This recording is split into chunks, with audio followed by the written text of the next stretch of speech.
week 3 of the podcast, and I've gotten Dimitri to get pulled into another episode. Back again? Back again, taking over.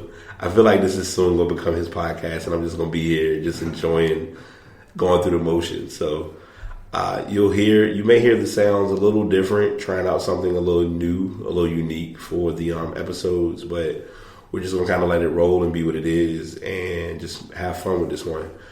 So it's going to be, I guess the nicest way of putting it is it's going to be lightly music-based or lightly artist-based.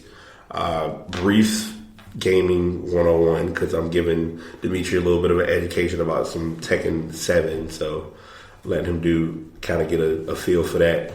Got a little bit of some sports related information with some players who decided to not go to the White House and some things with Magic. But our meat and potatoes of this podcast will be about the All-Star weekend and the infamous trade deadline. Winners and losers and just how it almost could have been a crazy debacle. So we'll go ahead and jump into the first topic, and that's going to be about if you hear if it's some whistles or some random noises, just I'll edit and play with that later. If it happens, it happens, or I may edit what I'm just saying now. So anywho, first topic we're going to do is, like I said, I always do, each week I do artist spotlight. I have an idea because I've been slipping on my Black History information. So I may be taking out the artist spotlight and might be doing little known Black History facts. So we'll see how that goes, but I'm kind of in limbo about doing that.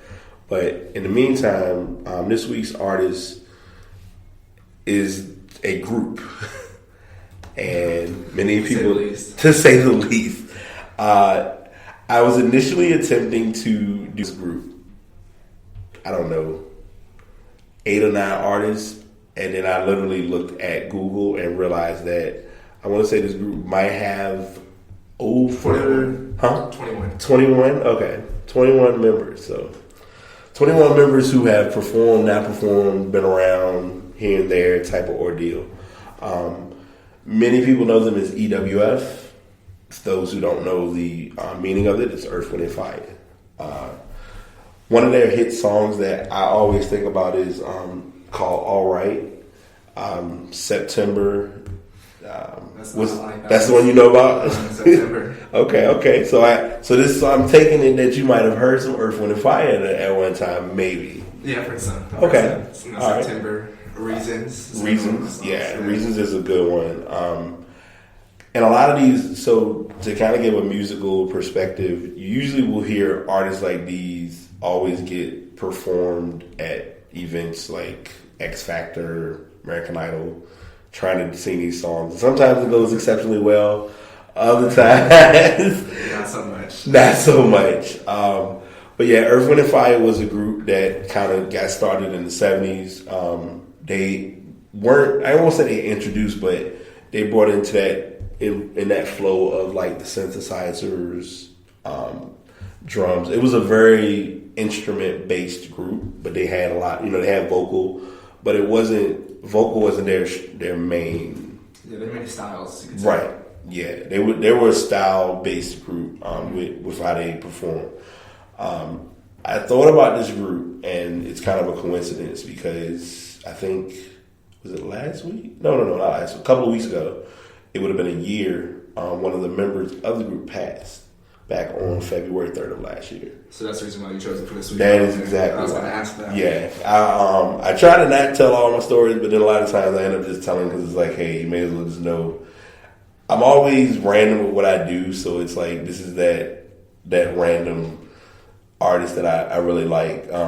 And my personal fun fact to add to it is I pretty much own just about all of Earth, Wind, and Fire's music. So, and a testament to how great they are. They've been around since what you said, the 70s, right? Mm-hmm. They started like in 1970. Right. They still perform to this day.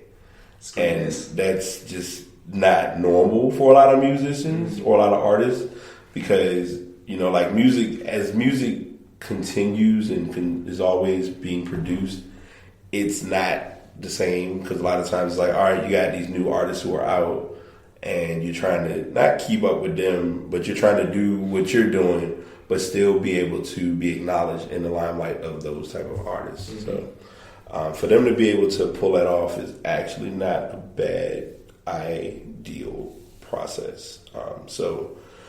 I did that one. Like I said, it was kind of like my sporadic, but it was mainly I thought about it because of one of the members passing, and I'm sitting here like I should be able to look like the minute I mentioned, I'm like I have it, and then you probably got it up on yours. As far as the artist, if you don't, I will find it, because I'm that stickler person who won't leave something until I get the information I need.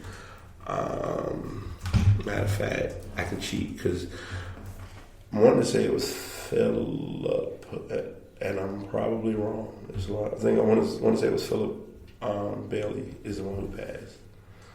I'm sorry. Normally I have this prepared, and I'm like, but if I don't come up with it now, I'll come up with it at some 2% point when we least expect it on the podcast, and that's just how I am, because this is how I want to do this podcast this week. So moving away from the musical spectrum, I'm going to go ahead and give a little bit of, and I feel like I'm always doing the history story. It's good to meet you. Like, all right, Brian, you're not that much older, but it's just I've been around gaming for a while, and I've learned a lot of characters and learned a lot of things with gaming 101. So you own a PlayStation? PlayStation 4, yes. I started on, like, I did Nintendo, Genesis, knew somebody with a Super Nintendo, and then PlayStation came along. PlayStation came along with a game called Tekken, just Tekken. And you might have had a few characters, but literally it was like 5 hits and the person was dead. So fast forward to 2017, and you got many more members and characters later, and here we are with what you have now known as Tekken 7. Now, the article that I found is interesting, and I'll tell you why. First and foremost, it's currently only available to be pre-ordered in Japan. The release date is on June the 2nd. Now, what the site is trying to say, but is not valid in doing, is mentioning that it's going to be on PlayStation 4 and Xbox One.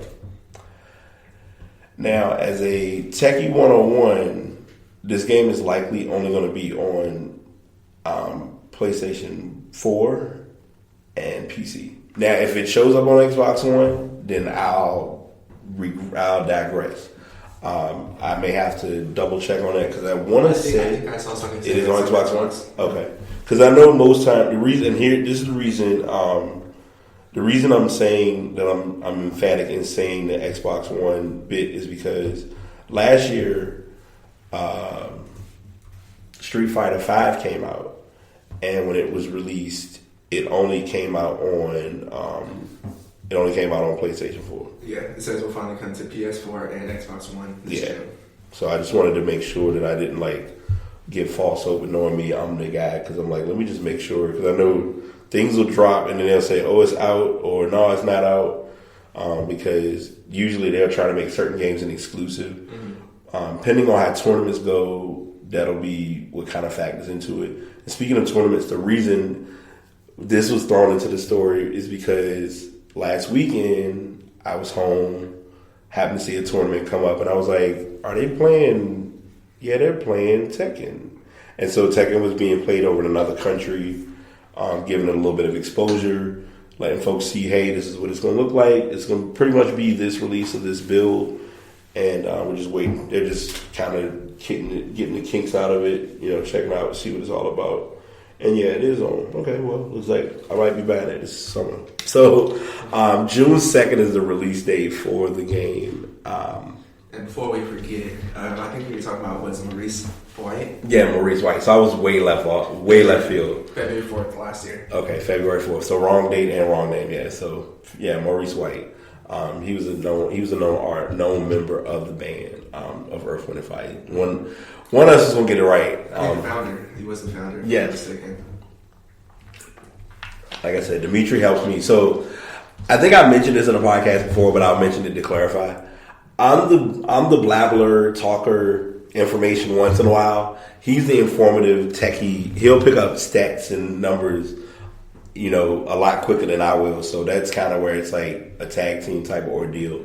But it works out. It really helps.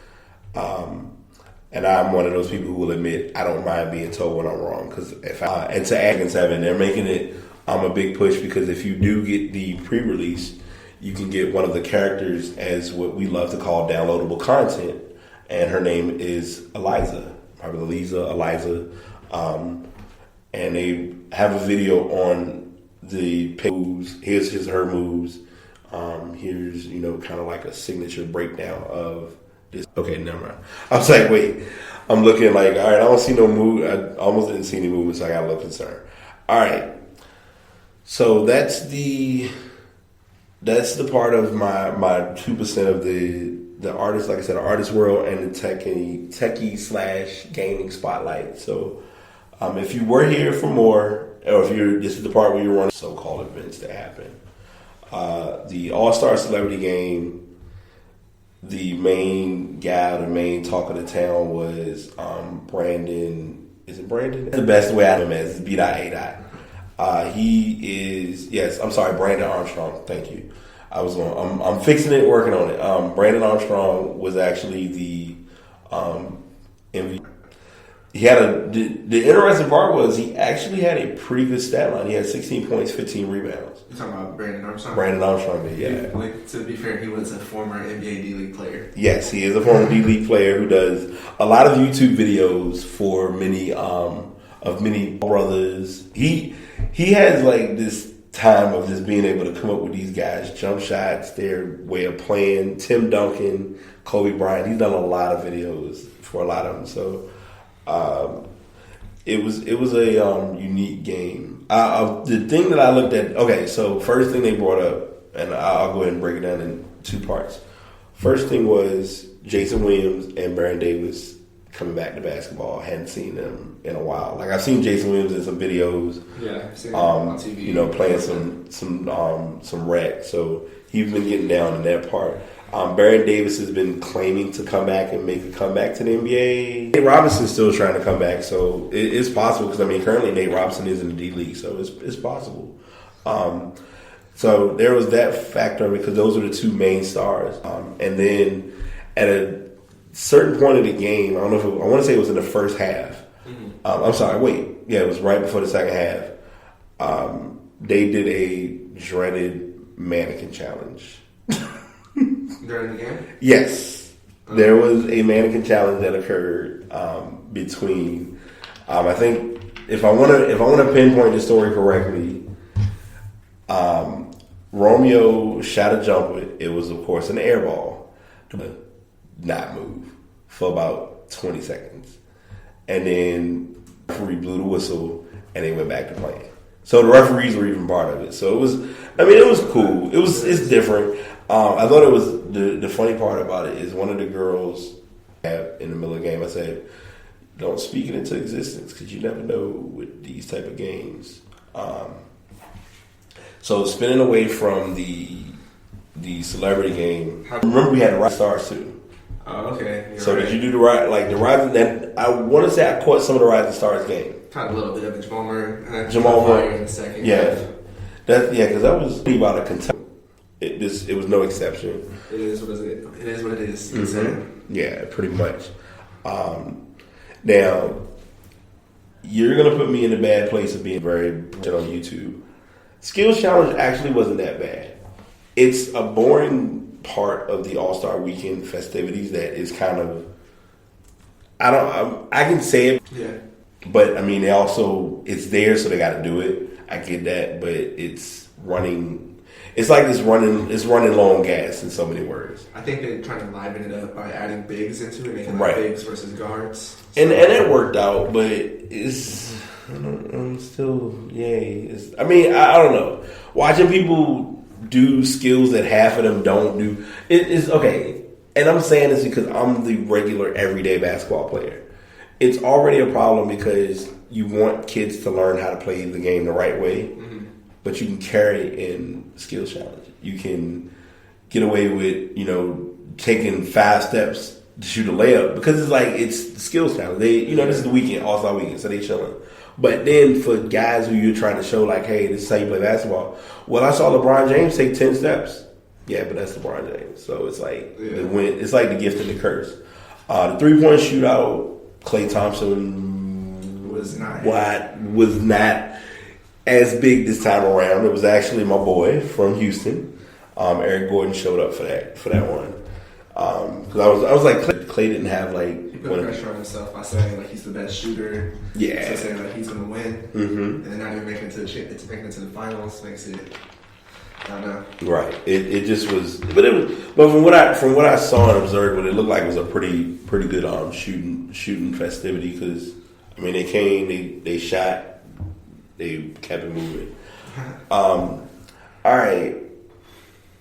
I'm going to let you talk about the dunk contest first, and then I'm going to say what I want to say about the dunk contest afterward. It was disappointing compared to last year. There at least was a showdown with like Aaron Gordon and Levine. Yeah. It was a showdown this year. I expected more out of Aaron Gordon myself. He didn't even make it to the finals. And when he came out with the droid, the drone, I'm sorry, the drone, and then he missed it, or he didn't do the dunk. Mm-hmm. It was kind of disappointing in my opinion. I feel like it's not even about coming up with creativity anymore. It's just they got to find a way to give incentives to players participating in the dunk contest.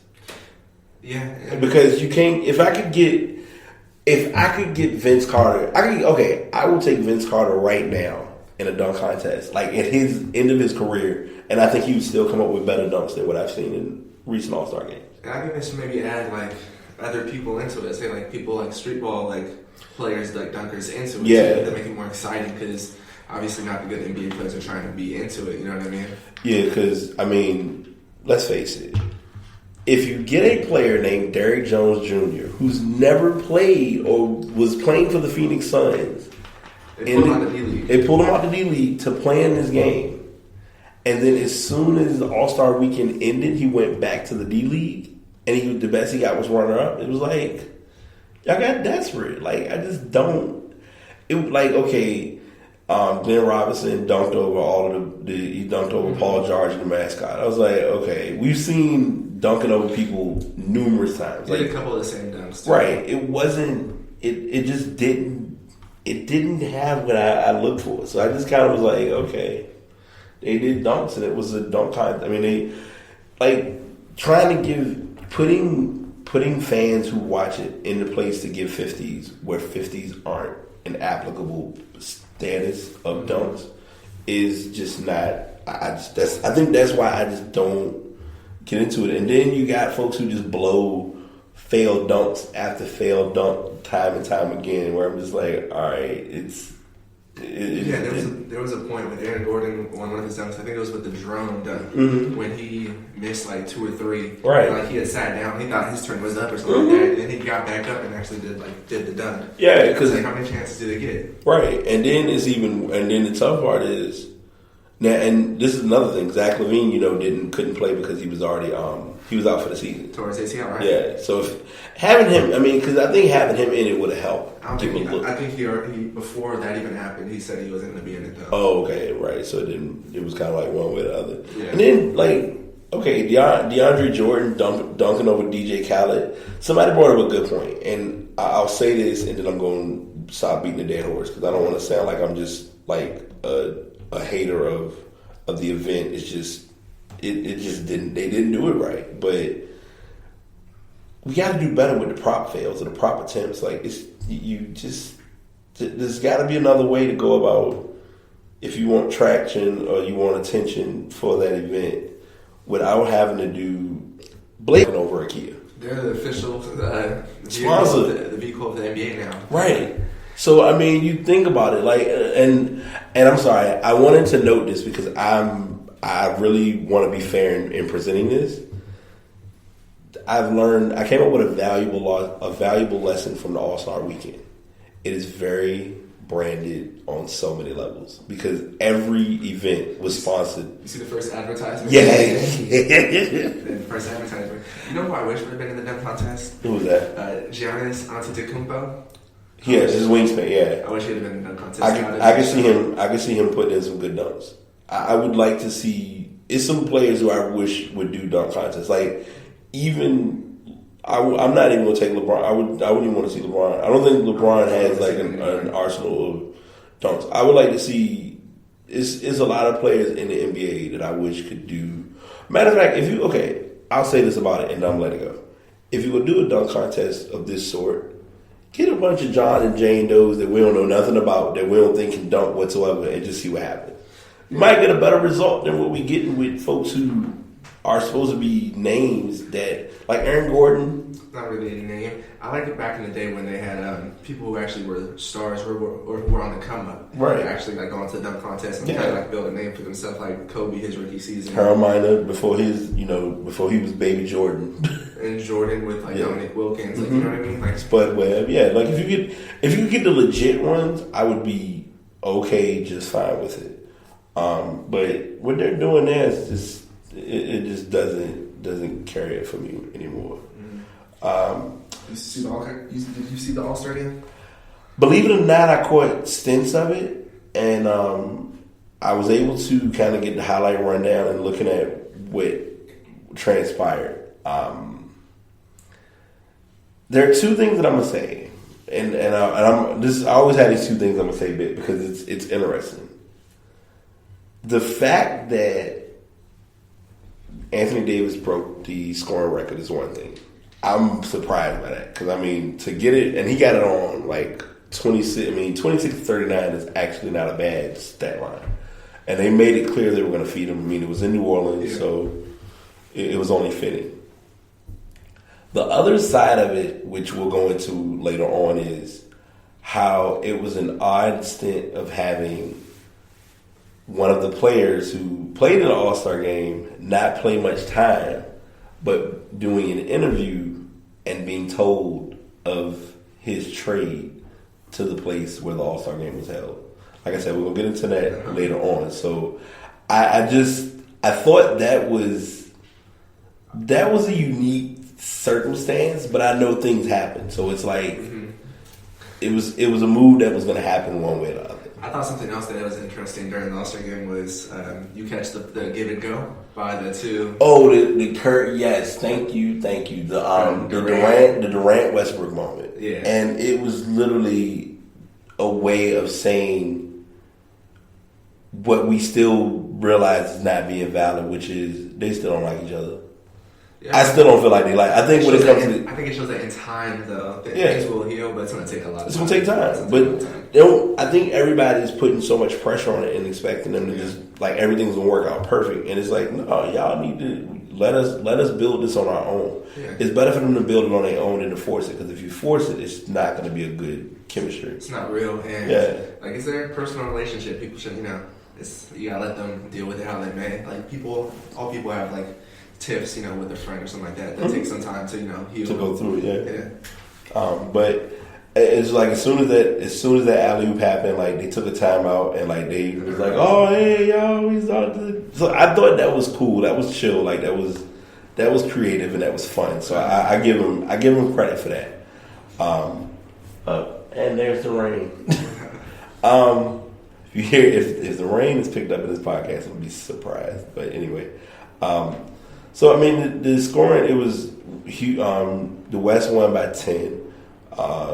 Westbrook had 41. Westbrook was a point shy of the record as well. You can tell he was aiming for the record. Oh yeah, because when you think about it, he was close enough where if Anthony Davis didn't score the 52 points, he would have got a three-peat for MVP. Yeah, no, yeah, definitely. Because he had 41 last year, too. So he got 41 times in a row. Because he was gunning for it.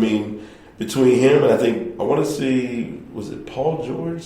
Somebody else had Paul George had a lot last year. Yeah, Paul George was close. And they was making sure that he didn't touch the ball whatsoever. Jonathan Antetokounmpo is... he showed up. Yeah. Getting 30, and it's crazy because he actually led the East. He had 30 points. I thought another funny moment was when he was coming down on a fast break. Steph Curry just laid there, and then 2 plays later, he got dunked on. He gets dunked on. Yeah, I was like, timing. Talk about bad timing. It was just like fate. Like no matter what, it was gonna happen. Pretty much. He's a big guy. Like he's for his height and for his wingspan, he can just play. So future star, like he's gonna be top 5 in the league. I would, like I said, he's what I think this is his 4th or 5th year. I think 4th. Yeah, 3rd or 4th year. Right. It's 5th year. Yeah. For him to just kind of be in his element like he is so far is pretty slick. Mm-hmm. So at this point, what I want to do, because now I have we've got the All-Star capped off and kicked out. We're gonna go back in time a little bit because what I want to do is break down different trades that had occurred before the All-Star game, and then talk about some trades that occurred after the All-Star game going into trade deadline. And these will kind of be quick because some of it was like it happened and it was like, oh, didn't know. But first story was with the Bucks.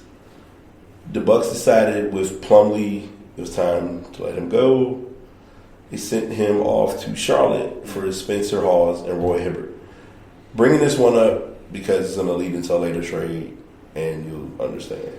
I think that one had to do a lot with money too. Yeah, it was cap. They paid Plumlee a lot. Yeah, Plumlee only actually 2.5 points. Yeah, because you think Plumlee was on their books for 4 years, $50 million. Yeah. But this is okay. You getting paid $50. You're on a $50 million deal. 32 games, 12 starts. You averaging 2.6 points. You can go. Like, thanks for your time. Hibbert's had a rough year. Hibbert's averaging 5 and 3. Rough years. It's been a while. Yes, yeah, like pre-LA days. I think the best Hibbert we got was Hibbert in Indiana for like those 3 or 4 years when they were competing with Miami. Mm-hmm. Yeah. So that trade happened. Houston trade gonna get hyped for a little bit. Actually, I'm sorry. Before I forget, because let me put them. I'm gonna switch it a little bit. Because I forgot. I was going to talk about this in last week's podcast, but based on time and just how everything went, we weren't able to. But Serge Ibaka went to the Toronto Raptors for Terrence Ross. And Terrence Ross has pretty much been with the team mostly his entire career, if I'm not mistaken. Give or take. Yeah. So getting Ibaka in gives them a good challenge to compete with Cleveland. That's the main reason they got Ibaka. And they needed a power forward. Right. They needed. Yeah, because you got Patterson. You got I can't think of the guy's name where it's number 92. It gives them more scalability on their roster, making that move. Because DeRozan, he just came off of a 43-point game against Boston. Yeah. So adding 15 points, 6 rebounds, and nearly 2 blocks is not bad for Serge Ibaka. So you're getting him at a good age, and then depending on next season with the new collective bargaining agreement, you might be able to get some good money, in the long haul. Yeah. Now my trade, and this is like my trade, but yeah, okay, whatever. You took him from my team, so LA and Houston struck a deal involving Lou Williams, Corey Brewer, and a couple of draft picks, a future draft pick. I want your input first because y'all lost. You all got the lower end of it with getting Brewer because you getting Brewer at like way out of he's got a little bit left but not much in the tank. Yeah, there's 2 different perspectives on this trade because you're on one side. I'm on the other side of it. Mm-hmm. With us, I feel like the only thing that we wanted was what the Lakers wanted was a draft pick, like a first round draft pick. So whoever was trying to give up a first round draft pick, that's what we were going for. Yeah, that's what the Lakers were going for. Mm-hmm. And I heard that there was other teams like the Hornets and Jazz who wanted Lou Williams. However, you don't know like what's going on with those trades and what they're actually offering. Yeah, exactly. So all in all, I don't think we traded for Brewer. I think he was just there for like the money, for the piece, to make the money like match, and we just wanted the first round pick to add another first round pick. I think we were trying to see if there's anything we could do with the first round pick. You know, maybe trade that away and get something else or something of that nature. But if anything, first round pick still a first round pick. You need first round picks because the worst thing you can do is give away picks. Yeah, if you have no picks coming up on the draft, or if you have picks and they're not good quality picks, like let alone if it's a second round pick and there ain't much left to really go for.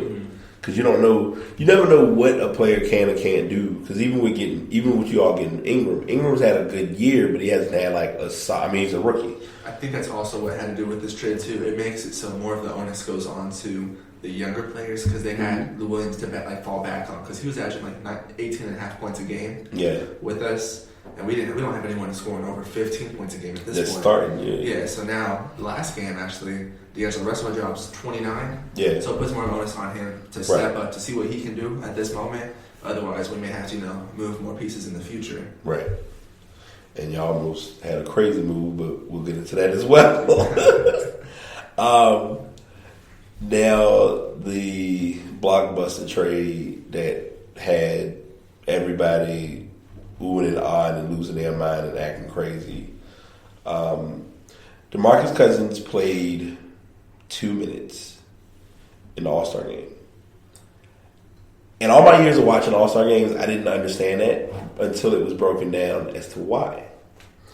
I guess because he was in trade talk, they didn't play him. And Kerr and what I'm trying to figure out, because I'm not there at the All-Star, I'm going to assume that Steve Kerr knew. So that's probably why it also was factored in as to why he didn't play either. But as you can hear, Demetrius probably going to come up with the source of getting this because I might be surprised when I'm pulling this one. But DeMarcus Cousins was released, I don't want to say released. He was traded from Sacramento to New Orleans. Mm-hmm. Oddly enough, he was traded for someone who previously played for Sacramento, for a rookie, and a swingman, a.k.a. point guard, Langston Galloway, along with first round and second round picks. Sacramento has just not learned from anything post Chris Webber. Post the Chris Webber / Vlade Divac days.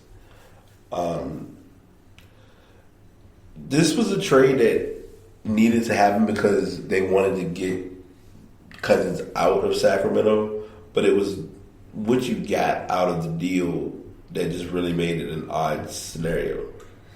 Did you hear what the owner for the Kings, he was really pushed, he really liked Buddy Hield. He thinks Buddy Hield could be the next Stephen Curry, which I feel is a reach. That is a huge reach. And I always hate when they do the next anybody.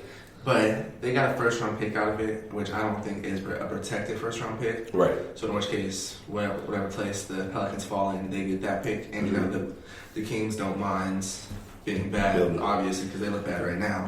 Right. But they played actually pretty well their last game, which was, I think, yesterday. They played pretty well. Yeah. And I think it helps them for the future, just move on. It's kind of like looking first, the chicken or the egg. Yeah, it's kind of like a love. It's almost like a love-hate, but it's like, all right, we've done what we could, we made what we got work, but it's time for us to make our changes and amend our ties because that marriage with Cousin and the Kings was not the best. Do you think that the Pelicans are a playoff team now with DeMarcus Cousins this year? No.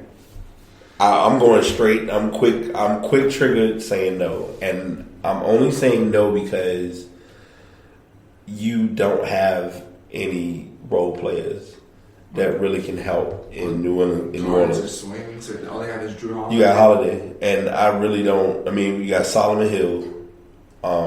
Having Twin Towers is great, and this is I talked about this in a group, and I really was adamant in saying it. what makes a lot of teams great is not what's on the floor, but how it's handled. Like, the Spurs have been good because they've had Greg Popovich, and they've had a good front office. The New England Patriots, despite all of the cheating that they get alleged for, have been good because they have a good coach. They have a good, solid core when it comes to their front office. Like, everybody who's behind the scenes is going to make it clear, here's what we're trying to do, here's what we want to work on, this is our next step, and this is what we're trying to do to get there. Most teams just make moves just to see, okay, if we make this move, this might work. Like, LA at one time had the core formula.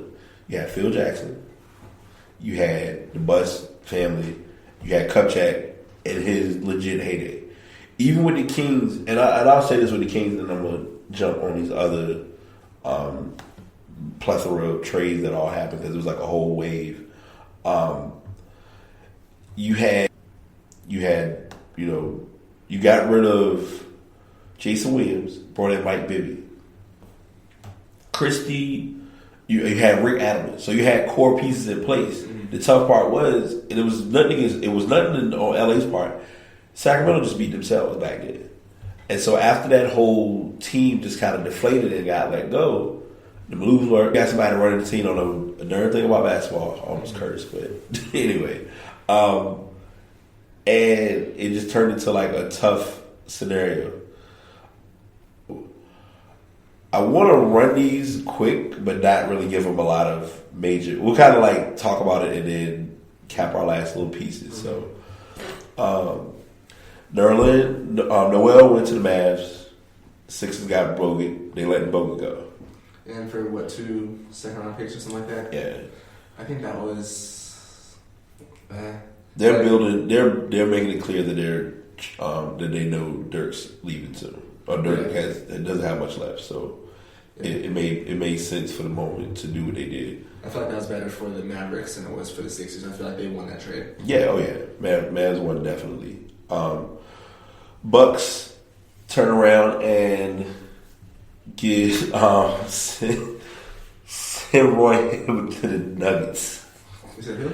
To the Nuggets. You said they sent Roy Hibbert? Yeah, Roy Hibbert went over to Denver.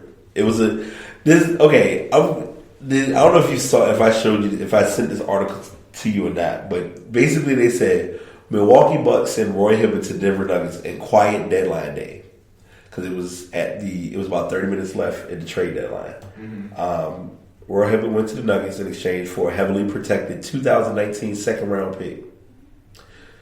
So they just didn't want him. Yeah, it was kind of because they kind of already knew there wasn't much they was going to get from him in regards to that for it to be what it was. So it's a quiet trade. Hibbert was on the phone and shook hands with Coach Kidd before heading to the locker room, and boom, he was gone. Went to the Nuggets. So the Nuggets may be able to use him, but I mean they got a young core already with centers anyway. Mm-hmm. Nets, Bogdanovich.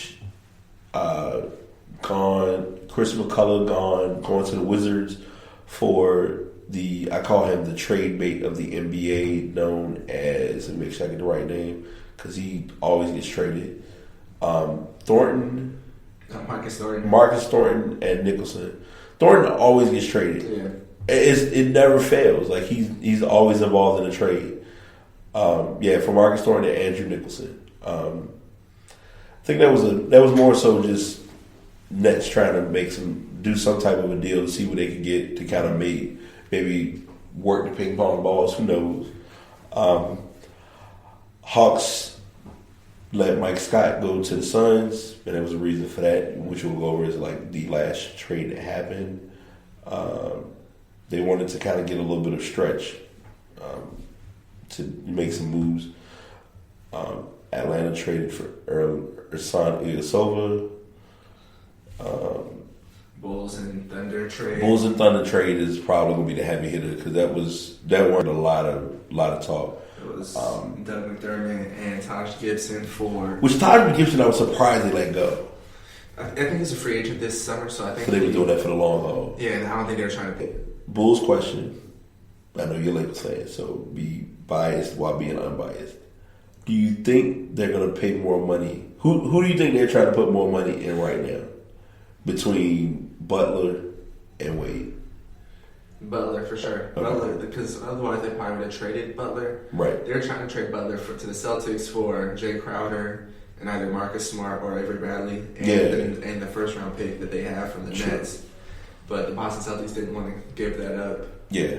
So I feel like him, but also I don't know. They were also trying to trade him too. So. Yeah. Because I don't see Rondo being there too much longer. I think Rondo's going to be.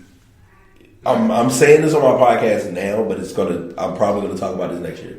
Rondo will be traded by trade deadline next year. Probably. I'm going to just say it out. If not this summer. If not this summer, yeah. Because I just don't. It's not working. And KJ McDaniels was let go by Houston. He went to Brooklyn. They were getting him off. That was mainly a book move. They got him off the book, so that was going to be what it was. And the final one is PJ Tucker went to Toronto for Jared Sullinger. Sullinger, you're not getting much of him it's along with a couple of second round picks as well. I think they got him. They got Sullinger out because you got Ibaka in, because you don't want to have a lot of crowded. Like, having a lot of big men is okay, but if you got too many unless somebody injured, there's no point. Yeah. So that's that. And it was one that, I didn't look at it because they were supposed to be like grading everybody's trades. Mm-hmm. I feel like if I really had to make a decision, who the winner is in this? Who do you think came out with the best call for overall? Like, who ended up being okay? I think the Rockets, they gave up minimal because generally, like, they don't really need a first round pick. They're already doing well. It's their best record in the entire league. Right. And they just added another scorer, 6th man of the year, I think, in my opinion.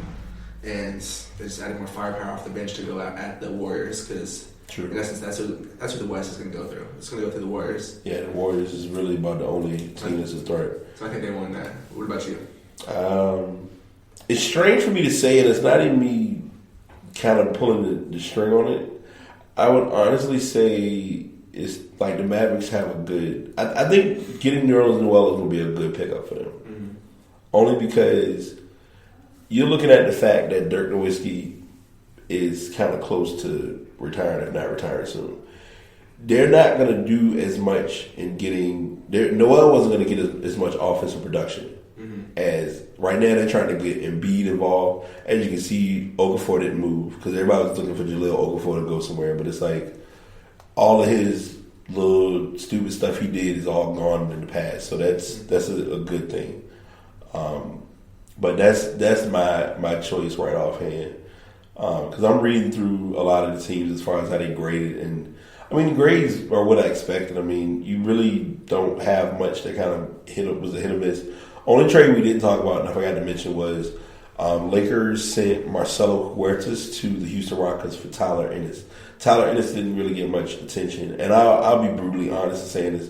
Tyler Ennis I wasn't too fond of, only because he was one of those one and dones. He went to Syracuse, left, went to the NBA, and I think he thought the NBA was going to be like the savior and tell all be all. But it's like, no, you need to. Like, a lot of one and dones don't think when because I mean, they got somebody in their head saying, hey, if you go to this school or you go to the NBA, you will get a lottery pick. All right, you're a lottery pick, but you averaging 2 points a game, or hey, he's in the D League. We haven't seen him. In and out of the D League, yeah. Right. But you guys can have Huertas. Us. Y'all can have him. Yeah, I didn't really heard much about him, so I mean, he probably won't get that much. I mean, he has some funny plays. He has some struggles. He had some not top 10 moments. Not top 10 moments. Noted. All right. So I'm in the last minute, and I'm kind of going to be quick with doing this because I'm probably going to cut some stuff out. Matter of fact, if it goes past, then oh well. McCoutry explains. So I'm going to do these speedball quick. McCutchery stated that he didn't want to go to the White House. He kind of pulled a Tom Brady when Tom Brady decided not to go when Obama was in office. Not too understanding of why or what the reason was behind it.